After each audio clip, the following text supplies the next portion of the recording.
Hello and welcome to what should hopefully be a very quick tutorial today on texture fixes for Second Life using Blender rendering to prevent overbleed.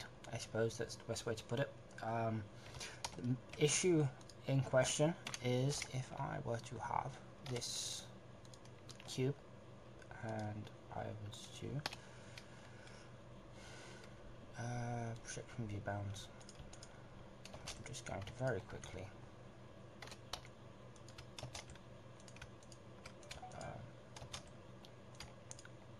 grab some of these. So, right, we now have this gap in the middle. And when you render a texture onto this type of gap, sometimes Second Life will create some sort of what's the best way to word it? Like when you zoom out, it attempts to create a level of detail for your textures as well as your models. And when we had the old prems, it wasn't really a problem because everything was tileable and everything was on faces. Well, maybe not tileable, but still, when it got to this side of the texture, when you zoomed out, sometimes it started to show part of the other side of the texture to try and compensate for it, reducing the quality and making the image smaller.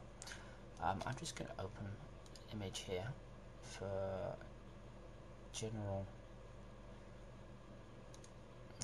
this will do, for general use.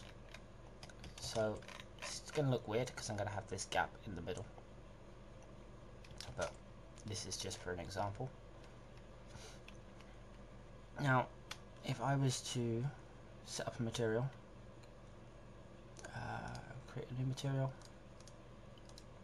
create a new image into my material, open this logo, we will then create a new image on here. We'll just do 1024 by 124 for now. I'm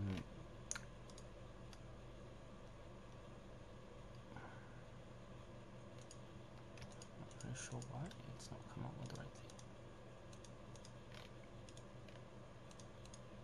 This is unusual. I have this material, it's assigned, and then it's done that. Okay.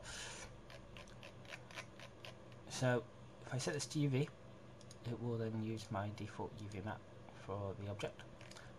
Color, so it's now baking the texture from the image onto my model. I'm just going to come down here and set this to textures, and then I'm going to hit bake.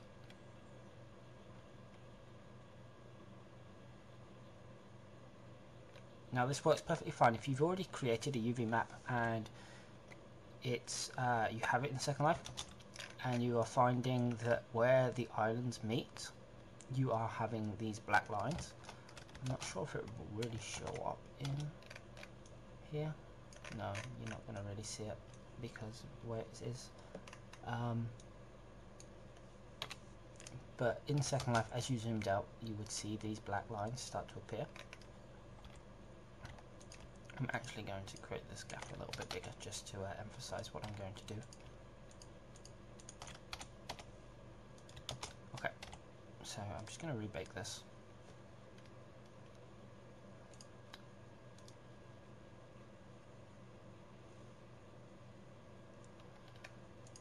Here we go. Now, you can see there's these big black lines, so when it comes to the point, I'm going to have this black circle in the middle where we have these corner points, and then I'm going to have black lines in between my faces, which is never good. This looks so weird.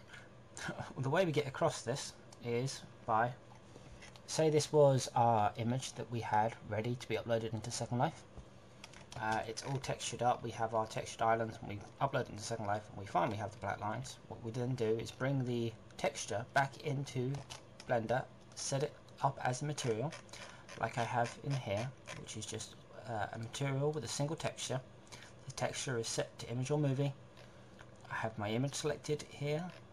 I have it set to UV and the UV map selected You don't actually have to do that. If you only have a single UV map, that's fine.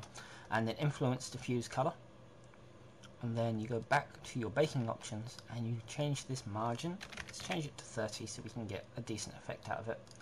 We now hit bake.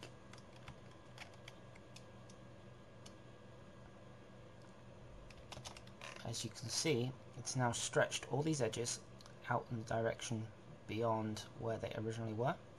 So now when Second Life attempts to take extra data from the area around the island, it's going to catch colors that match up to your pre-existing islands. It's not going to be as good as if someone was zoomed in 100%, but when they're zoomed out, they're not going to be able to really tell, and they're not going to see black lines. Hopefully this will help fix issues for black lines when you zoom out on your models in Second Life, and thank you for watching.